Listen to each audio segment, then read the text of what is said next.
Alors, salut à tous, bienvenue sur notre chaîne L'Enseignement 2.0. Sur cette chaîne, nous allons parler sur tout ce qui tourne autour de l'enseignement. Alors, il y aura tellement de choses qu'on va commencer à entrer en détail peu à peu. Donc, si tu te retrouves dans cette chaîne, c'est pas par hasard, c'est parce que tu aimes une préoccupation. Et cette préoccupation, moi, je l'ai répondu sur ça. Donc, si tu as une question, tu n'auras qu'à les taguer sur le commentaire. Et moi, je me ferai un plaisir de te répondre sur ça. Alors sur ce, je t'invite à t'abonner et à activer la cloche de notification pour ne manquer aucune de nos vidéos. Alors, juste après ça.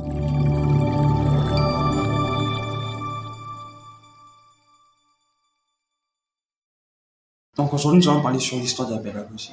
Pourquoi l'histoire de la pédagogie? Parce que nous ne pouvons pas parler de la définition de la pédagogie sans commencer par l'histoire de la pédagogie. L'histoire de la pédagogie, nous allons rentrer sur cela pour marquer les mouvements ou les grands mouvements qu'on a pu avoir dans la pédagogie. Et nous avons pu avoir deux mouvements. Donc, le premier mouvement s'appelait la pédagogie traditionnelle ou l'école traditionnelle. Déjà, pour rentrer un peu dans l'histoire, nous allons dire que dans les temps, la pédagogie n'existait pas vraiment, c'était pas vraiment pédagogie. Donc, il y avait juste, puisque c'était encore une nouvelle science vers ce 18e siècle-là, donc, hein, ça évoluait, comment dirais-je, par rapport à ceux-là qui étaient censés apprendre quelque chose aux enfants. Donc, ils avaient autour de leur réflexion, leur méthodologie, c'est là où ils ont dû bâtir l'éducation en fait. Et nous avons pu avoir la naissance donc, de la pédagogie traditionnelle. La pédagogie traditionnelle, en soi, c'est quoi? C'était caractérisé par quoi? La pédagogie traditionnelle, c'était vers 1900, 1700 plutôt, excusez-moi, 1974, 1762. Donc, quand on parle de la pédagogie traditionnelle, on voit une chose, la pédagogie primitive. Si vous avez pu oublier ça, donc nous allons faire un petit récap. Donc, la pédagogie primitive, tout comme la pédagogie traditionnelle, donc c'est juste des mots qui sont connexes. On parle d'une chose que j'aime beaucoup, la pédagogie encore empirique. Donc, ne vous dérangez pas sur ces mots et tout, parce que je vais faire juste une vidéo juste après sur ça, pour parler de tous ces petits termes-là en pédagogie et tout. Donc, la pédagogie traditionnelle, c'est une pédagogie basée sur l'expérience. Nous, pour être éducateur, il faut avoir été quelqu'un qui a passé beaucoup de temps quelque part. Nous, remarquez que pour être général, il faut avoir par exemple 7 ans, 8 ans dans l'armée. Même si tu n'as jamais porté d'armes, puisque tu as 7 ans dans l'armée et que c'est monsieur l'autre là qui commence, je sais pas, donc qui fait du Rambo là, donc il ne veut pas être général parce que on a toujours remarqué ça dans les films. Les plus forts n'ont jamais été les généraux. Le général, c'est les messieurs diplomates là qui est dans son bureau et tout. Et c'est toi le travailleur qui va là-bas. Donc, c'est parce que tu as beaucoup d'années, c'est pourquoi on te met chef. On est bien d'accord sur ça. Donc, c'est une pédagogie qui ne tenait pas compte de la valeur de l'enfant. Dans la pédagogie traditionnelle, on pouvait maltraiter l'enfant parce que vous voyez, quand on parle de la pédagogie traditionnelle, une chose qu'il faut tenir de son tête, c'était le fouet. Nous, chez nous, à Kinshasa, au Congo, on dit pimbo. Donc, c'était une pédagogie qui marchait de pair avec le fouet. Ça signifie que l'enfant, pour apprendre, les maîtres devaient les tailler. Et chaque maître avait le droit de tailler l'élève comme il voulait. Parce qu'à cette époque-là, il n'y avait pas d'inspecteur d'enseignement, d'inspecteur de l'éducation et autres. Alors. Donc là-bas, c'était sa propre philosophie qu'on appliquait sur son enseignement. D'où un maître pouvait ramasser une information juste à la télévision comme ça, et puis mettre directement sujet de leçon, parce qu'il n'y avait même pas de programme. Sur ce, pour parler, déterminer vraiment la pédagogie traditionnelle, nous allons retenir quelques sous-points. Le premier point, chicotte. C'est une école caractérisée par le fouet. Le deuxième point, c'était l'inconsidération. Donc, les enfants n'étaient pas considérés. La personnalité des enfants n'était pas mise en valeur et tout. Parce que sur cette pédagogie-là, les maîtres pouvaient même demander à l'élève d'étudier toute la journée à genoux ou d'étudier toute la journée dormir ou ne pas venir au cours. Donc, ça a été égal à lui. Donc, il n'avait aucun compte à rendre l'élève.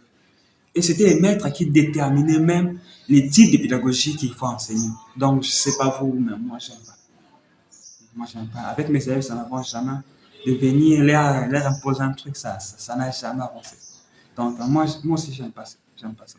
Donc, ça a toujours été mieux que les profs disent, j'aimerais ceci, j'aimerais cela. Ça a toujours été mieux parce que ça aide un peu à jauger les trucs et tout. Donc, je sais pas comment vous apprenez. Donc, c'est un peu ça sur la pédagogie traditionnelle. La pédagogie moderne. On dit que la pédagogie moderne est venue par un Rambo. Donc, un Rambo, un body. Donc, c'est une personne qui a tourné, a renversé l'histoire de la pédagogie parce que ce monsieur-là, ce qu'il a pu faire, waouh! Donc, on était déjà habitué à un système. Et ce monsieur-là vient directement, il sort une chose, et cette chose-là change le cours de l'histoire. Ce monsieur-là, il s'appelle JJR, Jean-Jacques Rousseau. J'espère que quand je parle de ce nom, ça t'a déjà dit quelque chose. Donc, Jean-Jacques Rousseau sort son livre Émile ou Éducation. Ce livre-là, donc, juste pour vous dire déjà, pour rappel, comme je disais dans la pédagogie traditionnelle, les maîtres étaient comment? Il lit un livre le matin, il apprend quelque chose qu'il ne savait pas et il met ça en pratique. Et c'est comme ça qu'a été née la pédagogie moderne. Quand ils ont pu lire le livre d'Émile ou Éducation de Jean-Jacques Rousseau, directement ça a changé le cours de l'histoire de la pédagogie. Car c'est là même qu'on parle de la naissance de la pédagogie moderne.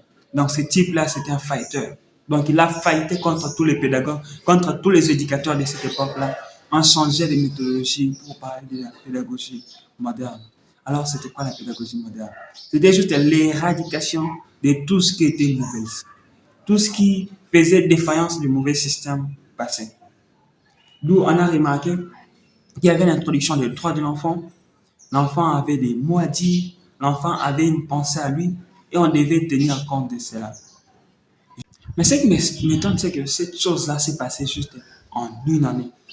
En une année, la pédagogie traditionnelle est née. On a parlé de la pédagogie, on a appris la pédagogie traditionnelle, on a parlé de 1762. Et en 1762, Jean-Jacques sort son livre. Ce type-là avait un problème. Je pense qu'il avait un problème. Bon, je sais pas. Je sais pas. Je sais pas. Je sais pas. Donc, c'est à vous de voir comment vous voyez un peu. Parce que moi, je sais que c'est un failliteur, ce type. Je ne sais pas ce qu'il veut faire. C'est quelqu'un. Il est quelqu'un. Il faut y voir sur ça. Donc, pour continuer, nous allons dire ceci. La sortie du livre de Émile ou Éducation a bouleversé l'histoire de l'éducation. Parce que juste, pour rappel, juste parce qu'on parle toujours de la même année. Je ne sais pas si vous comprenez, 1762, ça, c'est une date importante. Parce que c'est la naissance de la pédagogie traditionnelle et c'est la mort de la pédagogie traditionnelle. Une courte vie. J'en regrette moi-même, mais c'est ça, c'est la vie. Qu'est-ce que vous voulez qu'on fasse? Donc, quand elle meurt, dans la même année, Jean-Jacques sort un livre. Pourquoi alors? Parce qu'on dit ceci. Jean-Jacques Rousseau, avec une autre équipe de pédagogues, était déjà contre cette méthode-là appliquée dans la pédagogie, où on devait maltraiter l'enfant, où l'enfant n'avait rien à dire, où l'enfant était, je ne sais pas moi comment dire, une bête. Parce qu'on avait remarqué que dans la pédagogie traditionnelle, les maîtres étaient pris comme un savant. C'est-à-dire ceci. La matière, c'est lui qui la sait. C'est lui qui sait ce qu'il faut enseigner. C'est lui qui sait à quel niveau tu es. C'est lui qui sait qu'est-ce qu'il faut te donner. Donc, tout tourne autour de l'enseignant. Donc, si on rentre un peu en pédagogie, en arrière, on avait parlé d'une pédagogie, d'une forme de pédagogie qui était juste contraire au pédocentrisme. Parce que la pédagogie moderne, elle, quand elle vient, c'était justement pour le pédocentrisme. Ça s'est basé sur le pédocentrisme parce qu'on parle du pédocentrisme, c'est l'enfant autour de l'éducation. La différence avec la pédagogie traditionnelle, c'est l'enseignant autour de l'éducation. L'enfant autour de l'éducation, ça change tout parce que c'était l'enfant le centre d'intérêt. On s'intéressait à ce que l'enfant s'intéressait. D'où il y avait les livres à choix de l'enfant. L'enfant pouvait choisir quel cours il peut apprendre, quel cours il ne veut pas apprendre. D'où vous avez remarqué aujourd'hui, nous avons le choix de faire la pédagogie, de faire la scientifique ou bien la philosophie. Mais à l'époque, ce n'était pas un choix. À l'époque, on t'imposait les cours que tu devais apprendre. Donc, remarquez toujours à l'époque, il y avait toujours des savants. Et aujourd'hui, non, on ne peut étudier. C'est la vie. Il faut m'aider. Mes élèves me disent toujours, faut m'aider. Je ne sais pas ce que ça signifie. Donc, si tu comprends un truc là, tu mets ça sur les commentaires, ça m'aidera beaucoup. Il y a des trucs comme méda, il y a encore un truc, ça slang, des trucs comme ça. Il y avait encore un truc là, c'était, oui, les trucs là, trop méda. Oh, faut m'aider, prof, méda. Oh, mec, faut m'aider et tout. Je comprends pas trop, je sais pas. Si vous trouvez ça un peu, je sais pas, vous pouvez me laisser ça sur les commentaires, ça me fera beaucoup de bien. Alors, c'est à partir de là que est née ce qu'on appelle la méthode active ou la pédagogie active. La pédagogie active, c'est quoi? La pédagogie active, c'est là où l'enfant est en mouvement, là où l'enfant doit faire tout de sa propre manière. L'enfant est.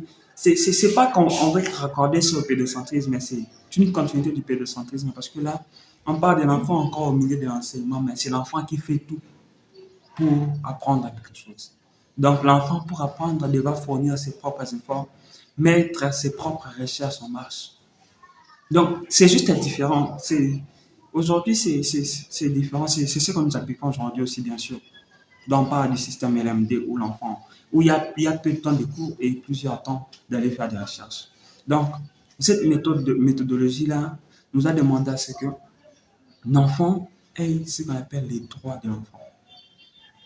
C'est pas qu'on apprenait ça depuis cette époque-là, mais l'enfant n'était plus esclave et il y avait le respect de la personnalité de l'enfant. Donc l'enfant n'était plus un habit qu'on pouvait jeter, tenir comme ça, chicoter. L'enfant avait un mot à dire et l'enfant contribuait généralement sur ce qu'était l'éducation. C'est-à-dire ceci, l'enfant pouvait choisir quand est-ce que les profs devaient entrer. L'enfant, c'était lui qui était donc les centres d'intérêt du prof. Les profs devaient apprendre sur ses besoins, sur ses intérêts. Qu'est-ce que fait l'enfant pendant ses heures libres? Qu'est-ce que l'enfant aime apprendre? Qui il veut devenir? C'est pas comme aujourd'hui où, parce que ça diminue aujourd'hui, les profs ne s'intéressent plus. Moi, je m'intéresse pour mes élèves. Donc, je leur dis, si vous voulez étudier, venez étudier. Si vous voulez pas, je m'en fous. Je sais que c'est pas digne d'un pédagogue, mais je m'en fous. Et ils me disent, mais moi, je dis, je m'en fous. Parce qu'ils sont des fous. Merci beaucoup. Alors, pour la prochaine vidéo. À la prochaine vidéo, nous allons parler de sortes de pédagogie. Dans les sortes de pédagogie, nous allons parler encore de deux grands courants. Donc, de deux grandes mères. Dans la pédagogie traditionnelle, il y avait des sortes de pédagogie. Dans la pédagogie moderne aussi, il y avait des sortes de pédagogie. Merci beaucoup. Et à la prochaine vidéo, surtout plus. N'oubliez pas de vous abonner sur cette chaîne, de vous abonner sur nos autres chaînes telles que sur Instagram, l'enseignant 2.0, sur TikTok, l'enseignant 2.0. Et de là, vous allez trouver des petites astuces où il n'y aura pas de vidéos trop longues et beaucoup plus de pratiques. Merci et à la prochaine. Moi, c'était Amir Andomba Chibola.